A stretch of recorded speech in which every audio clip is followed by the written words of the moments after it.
Hello बच्चों बच्चों आज हम आपके इंपॉर्टेंट टॉपिक नाम पद परिचय से रिलेटेड कुछ इंपॉर्टेंट क्वेश्चंस आज आपके सामने रखने वाले हैं। लेकिन ये सिर्फ इंपॉर्टेंट क्वेश्चंस ही नहीं होंगे, इसमें आपके लिए मैं PYQ क्वेश्चंस भी साथ लेकर आया हूं। मतलब जो आप एग्जाम देने वाले हो उससे रिलेटेड कुछ इंपॉर्टेंट चीजें पद परिचय से रिलेटेड आज मैं आपके सामने रखूंगा, जिससे आपकी प्रैक्टिस तो होगी ही और साथ ही आपको यह पता चलेगा कि किस तरह के क्वेश्चंस आपके बोर्ड में आने वाले हैं। तो देर किस चीज की, करते हैं शुरू। नमस्ते, मेरा नाम आशीष है। देखो बच्चों, अगर आप क्लास 10 CBSE बोर्ड 2026 का एग्जाम देने वाले हो तो ये वीडियो सिर्फ और सिर्फ आपके लिए है, जिसमें मैं पद परिचय के कुछ इंपॉर्टेंट क्वेश्चन या यूं कहें कुछ PYQ से रिलेटेड भी और इंपॉर्टेंट क्वेश्चन भी जो आपके बोर्ड एग्जाम 2026 के लिए बहुत इंपॉर्टेंट हो सकते हैं, उसके बारे में हम बात कर रहे हैं। देखिए, पहला प्रश्न आपके सामने है। निर्देश ये है कि रेखांकित शब्द का पद परिचय देना है और रेखांकित है वे। वाक्य है वे मुंबई जा चुके हैं। ये CBSE 2023 में आया हुआ क्वेश्चन है, जिसका आंसर बच्चों आपको पहले देना है। मतलब कमेंट बॉक्स खुला है, जल्दी से जल्दी जाकर कमेंट में इसका आंसर लिख दीजिए। वीडियो को पॉज कर लीजिएगा ताकि आपको थोड़ा टाइम मिल जाए। मैं आपको इसका आंसर बताने वाला हूं। वे का पद परिचय देना है तो आपके लिए जरूरी चीज क्या है, या तो ये संज्ञा है या सर्वनाम, विशेषण, क्रिया या अव्यय। इन 5 में से आपको ये छांटना है कि वे शब्द कौन सा है, और अगर ये छांट लोगे तो आपके लिए काम बहुत आसान हो जाएगा। और ये है सर्वनाम, तो इसका उत्तर क्या बनेगा। देखो, ये पुरुषवाचक सर्वनाम है। अगर आप पुरुषवाचक सर्वनाम लिखोगे तो भी चलेगा, लेकिन अगर आपको उसका भी भेद पता है कि ये तो अन्य पुरुषवाचक सर्वनाम है, यानी पुरुषवाचक का ही भेद है, जो कि 3 होते हैं, उनमें से एक है ये अन्य पुरुषवाचक सर्वनाम। अन्य पुरुषवाचक सर्वनाम तक आपको पता चल गया, बाकी काम आसान है क्योंकि मैंने आपको ट्रिक बता रखी है वीडियो में क्या समझाया था कि इन 5 में से आप पहले छांट लोगे ना तो आगे क्या लिखना है वो ऑलरेडी क्लियर है। क्या लिखना होता है, लिंग लिखना होता है, वचन लिखना होता है और कारक लिखना होता है। लिंग है पुल्लिंग और वचन है बहुवचन और कारक है ये कर्ता कारक। अब ये कैसे हुए ध्यान से देखो। लिंग तो आप समझ रहे हो कि वे मुंबई जा चुके हैं, जा चुकी है नहीं है, इसीलिए पुल्लिंग होगा। इसी तरह से बहुवचन क्यों है, क्योंकि ये बहुत सारे हैं और है पर बहुवचन का मार्क भी लगा हुआ है, यानी बिंदी लगी हुई है, और वे वैसे भी बहुत सारे होते हैं, वह नहीं है ये, इसीलिए बहुवचन है। और कारक कर्ता कारक क्यों है, क्योंकि क्रिया को करने वाला वो कारक कर्ता कारक ही कहलाता है। तो जाना, ये जा कौन रहा है, वे जा रहे हैं, तो इसीलिए कर्ता कारक है। इस तरह से ये 4 चीजें बहुत इजीली आप लिख सकते हो। आगे बढ़ते हैं अगले प्रश्न की तरफ। प्रश्न नंबर 2 है रमेश कल दिल्ली जाएगा। यह आया था CBSE 2019 में। तो बच्चों, ये कल का पद परिचय आपको अभी कमेंट बॉक्स में देना है, उसके बाद मैं बताता हूं क्या आंसर आएगा। देखो, कल जाएगा, यहां जाएगा का मतलब ये क्रिया है और क्रिया की कुछ विशेषता बताई जा रही है, और ऐसी सिचुएशन में अव्यय होता है। अव्यय हो गया ये कालवाचक क्रिया विशेषण, क्रिया की विशेषता बता रहे हैं ना, तो ये कालवाचक क्रिया विशेषण कहलाएगा। और इसके बाद जाएगा क्रिया की विशेषता बता रहा है, मतलब ये लिख सकते हो आप भी, क्योंकि यहां पर अव्यय के अलावा आपको कुछ और लिखना ही नहीं है। ना तो लिंग लिखना है, ना वचन लिखना है, ना काल लिखना है, कुछ भी नहीं लिखना, क्योंकि ऐसा होता है कि जब भी अव्यय होता है वहां पर लिंग वचन काल नहीं आते, क्योंकि वो परिवर्तित होते ही नहीं है अव्यय के अकॉर्डिंग। ये आपको पता है अगर आपने वीडियो देखी है तो आपको मैं जो बात कर रहा हूं ना कि यहां पर जाएगा कैसे आया, तो ये जाएगा ये क्रिया है, तो ये लिख दिया है कि जाएगा क्रिया की विशेषता है। क्या है विशेषता, ये जो कल शब्द है ये है विशेषता, इसीलिए लिखा है जाएगा क्रिया की विशेषता बता रहा है। मतलब हमें लिखना तो कल का ही पद परिचय है। कभी आप सोच लो कि कल का पद परिचय देना है, लेकिन यहां पर जाएगा कैसे आ गया, तो ये जाएगा तो हम सिर्फ ये बता रहे हैं कि ये क्रिया है जिसकी वो विशेषता बता रहा है ये कल, तो इसीलिए कल का पद परिचय देते हुए ऐसा आप भी लिख सकते हैं। चलिए अगले प्रश्न यानी तीसरे प्रश्न की तरफ बढ़ते हैं। वाल्मीकि ने रामायण लिखी। अब यहां पर रामायण का पद परिचय देना है, जो कि 2018 में पूछा गया था। यह प्रश्न ध्यान से देखना, रामायण शब्द है लेकिन किसको इंडिकेट कर रहा है, संज्ञा, सर्वनाम, विशेषण, क्रिया या अव्यय। क्या ये क्रिया हो सकती है, नहीं, अरे क्रिया तो लिखी है ना, तो क्रिया तो हो ही नहीं सकती। क्या ये अव्यय है, नहीं, अव्यय भी नहीं हो सकती क्योंकि ये परिवर्तित होती है। इसी तरह से क्या ये सर्वनाम है, नहीं, सर्वनाम तो यह, वह, वे, ये इस तरह के शब्द देखने को मिलते हैं, तो ये क्या होगी, तो आप अगर ध्यान से देखो इन 5 में से ये संज्ञा कहलाएगी। लेकिन संज्ञा कौन सी, व्यक्तिवाचक, क्योंकि रामायण नाम है किसी चीज का, किसी बुक का, तो वो बुक का नाम व्यक्तिवाचक में जाएगा। और व्यक्तिवाचक संज्ञा अगर आपने छाट ली, तो संज्ञा अगर छाट ली तो लिंग, वचन और एक चीज और कारक। ये तीन चीजें और लिखनी होती हैं जो आपको मैंने वीडियो, कौन सी वीडियो, मैं बार बार वीडियो की बात तो कर रहा हूं, जो आप थंबनेल देख रहे हैं ना, इस वीडियो की बात कर रहा हूं। इसमें मैंने आपको A to Z समझाया है, किस तरह से आपको ट्रिक से बहुत आसानी से समझ में आ जाएगा। तो ये जरूर देख के जाना वीडियो। चलिए अभी हम इसी के बारे में बात करते हैं। रामायण व्यक्तिवाचक संज्ञा क्योंकि ये नाम को संबोधित कर रही है। इसके अलावा ये एक वचन है क्योंकि ये एक है, और स्त्रीलिंग है, और कारक है। कारक कौन सा है? लिखी। क्या लिखी? क्या लिखी का जवाब आया रामायण। रामायण हुआ कर्म, तो कर्म कारक इस तरह से बन जाएगा। ठीक है, चलिए आगे बढ़ते हैं। सुंदर फूल खिल रहे हैं। अब यहां पर आपको सुंदर शब्द का परिचय देना है, तो सुंदर शब्द का परिचय कैसे दोगे? ध्यान से देखो, ये फूल के बारे में कुछ बात कर रहा है कि वो सुंदर है। तो अब यहां से आपको बहुत अच्छे से, बहुत आसानी से आइडिया हो गया कि या तो ये संज्ञा या सर्वनाम, विशेषण या क्रिया या अव्यय, इन पांच में से है। और जब ये पता चल गया कि ये तो विशेषण है, तो आप और आसानी से लिख लोगे क्या कि ये गुणवाचक विशेषण है, और क्योंकि बहुत सारे हैं इसलिए ये बहुवचन हो गया, और ये पुल्लिंग है, और इसके अलावा विशेष्य ये फूल है। मैं आपको पहले ही बता चुका हूं, आप ये देखकर कंफ्यूज मत हो जाना कि यहां पर सुंदर की बात हो रही थी, यहां पर फूल कैसे आ गया।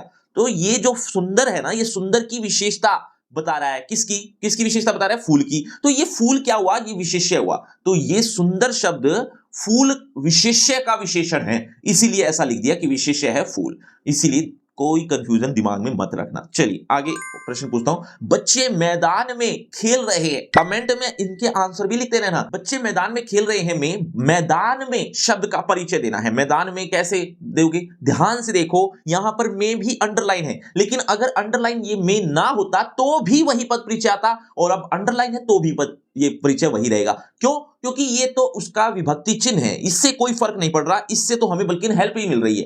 तो ये 2022 में पूछा गया था, तो कई बच्चे कंफ्यूज हो गए थे, इस वजह से मैं आपको ये बात क्लियर कर रहा हूं। चलिए इसके आंसर देखिए। इसका आंसर बनेगा, देखो ये तो मैदान तो है, किसी संज्ञा को संबोधित कर रहा है जो कि जातिवाचक संज्ञा, क्योंकि वो एक नहीं होती, बहुत सारे मैदान होते हैं। जैसा मैंने आपको संज्ञा वाली वीडियो में बताया था कि बहुत सारी चीजें हो रही होती है, तो वहां पर जातिवाचक संज्ञा होती है। मतलब किसी एक चीज को संबोधित न करके बल्कि कई चीजें होती है जहां पर, और नाम एक ही रहता है, वहां पर जातिवाचक संज्ञा होती है। ठीक है, जातिवाचक संज्ञा तो क्लियर हो गई, लेकिन ये एक वचन भी है। क्यों?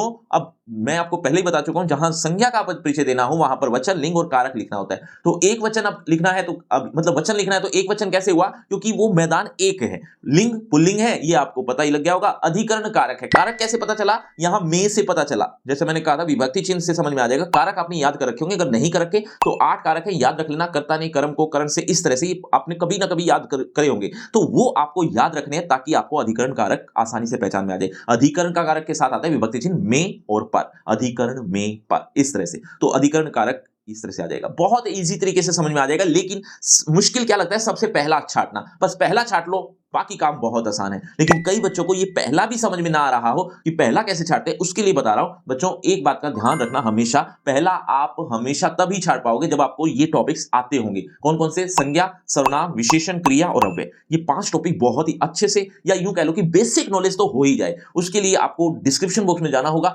मैं आपके लिए फ्री क्रैश कोर्स का लिंक दे दिया है, वहां पर हिंदी व्याकरण के अलग सा भी एक लिंक बना हुआ है, वो भी देख सकते हो, और आपकी क्लास से रिलेटेड फ्री क्रैश कोर्स का लिंक भी देख सकते हो। तो आप जरूर देखना, उससे में आपको बहुत कुछ मिल जाएगा। लिंक को क्लिक कर लेना। लेकिन पहले आप समझ लीजिए आगे जो मैं बता रहा हूं। वह दौड़कर विद्यालय गया। अब यहां पर आपको कुछ समझ में आया ना आए, ये देख लीजिए। कर आ गया है ना, जब कर आ गया ना, तो दौड़ ये क्रिया की विशेषता होती है। गया, गया किसकी विशेषता है? क्रिया की। दौड़ कर। अब यहां ये आया था वैसे सैंपल पेपर में, क्योंकि इंपॉर्टेंट था, इसीलिए मैं आपके लिए लेकर आया छाट कर, कि ये अच्छा रहेगा आपको समझाना कि ये कर देखने को मिल जाए ना, तो आप समझ जाना ये कहीं ना कहीं विशेषता ही बता रहा है। लेकिन क्रिया की विशेषता है, ये किसी विद्यालय की विशेषता नहीं है कि वो दौड़ रहा है। विद्यालय नहीं दौड़ता है, वो जाना जो हो रहा है ना, वो उसकी विशेषता है कि ये दौड़ कर गया है। ठीक है, तो क्रिया विशेषण तो है, लेकिन कौन सा क्रिया विशेषण, उसके भी तो भेद होते हैं। ये रीतिवाचक क्रिया विशेषण है। ये अव्यय में आपने सीख लिए होंगे क्रिया विशेषण, उसमें आपको समझ में आ जाएगा। तो रीतिवाचक क्रिया विशेषण कैसे हुआ? क्योंकि ये किसी ढंग को रिप्रेजेंट कर रहा है कि किस तरह से दौड़कर गया, सॉरी किस तरह से गया, दौड़कर गया। तो ये किसी ढंग को या किसी प्रकार को इंडिकेट कर रहा है। अगर ये समय को इंडिकेट कर रहा होता, जैसे अभी थोड़ी देर पहले किया था, तो आता ये कालवाचक क्रिया विशेषण। अगर किसी स्थान के बारे में बात की जा रही तो स्थानवाचक क्रिया विशेषण होता। तो इस तरह से कुछ भेद है, आसान है, बहुत इजी है, बस आप देखते ही समझ जाओगे। लेकिन आपको एक बार तो वीडियो देखना ही पड़ेगा। तो वह दौड़कर विद्यालय गया, रीतिवाचक क्रिया विशेषण अव्यय है। अव्यय यहां पर मेंशन नहीं है, लेकिन अंडरस्टूड है कि क्रिया विशेषण तो अव्यय ही होते हैं। अगर आप लिखें तो भी अच्छी बात है, नहीं लिखेंगे तो भी चलेगा। और ये गया शब्द की क्रिया की विशेषता बता रहा है, जो मैं ऑलरेडी आपको क्लियर कर चुका हूं। ये गया कैसे आया, चलिए आगे बात करें। हवा धीरे धीरे बह रही है। ये है सीबीएसई 2019 में आया हुआ। धीरे धीरे अब यहां तो और ज्यादा क्लियर कर दिया इसने, क्या कि ये क्रिया है और क्रिया की कुछ विशेषता बताई जा रही है। तो ऐसी सिचुएशन में क्या होगा, क्रिया विशेषण तो है लेकिन ये भी रीतिवाचक क्रिया विशेषण है और बह रही है, ये क्रिया है, क्रिया की विशेषता है, मतलब ऊपर जैसा ही नीचे आया हुआ है एज इट इज। ठीक है, चलिए आगे बात करें। शाबाश, तुमने बहुत अच्छा काम किया। ये सीबीएसई 2020 में आया हुआ है। तुमने का पद परिचय देना है। तुमने का पद परिचय कैसे दे दोगे? देखो ध्यान से देखोगे तो अब यहां पर संज्ञा, सर्वनाम, विशेषण, क्रिया और अव्यय, इन 5 में से छांटना पहला काम है। अब ध्यान से देखो तो आपको वैसे ही समझ में आ जाएगा। वैसे कमेंट भी करो कि क्या है इन 5 में से। देखो अगर ध्यान से देखो तो ये ना तो संज्ञा लगेगी, ना विशेषण लगेगा, ना क्रिया लगेगी। क्रिया तो बिल्कुल ही नहीं लगेगी और ये अव्यय भी नहीं हो सकता क्योंकि ये बदल जाता है। यानी बहुत सारे भी हो जाते हैं, बहुवचन भी हो जाता है, एक वचन भी हो जाता है। एक वचन करना हो तो इसका तू कर दो, एक वचन हो गया। बहुत सारे करने हो तो तुम कर दो या तुम सब कर दो, है ना, तो ये बहुवचन हो गया। तो बदलने वाले अव्यय नहीं होते।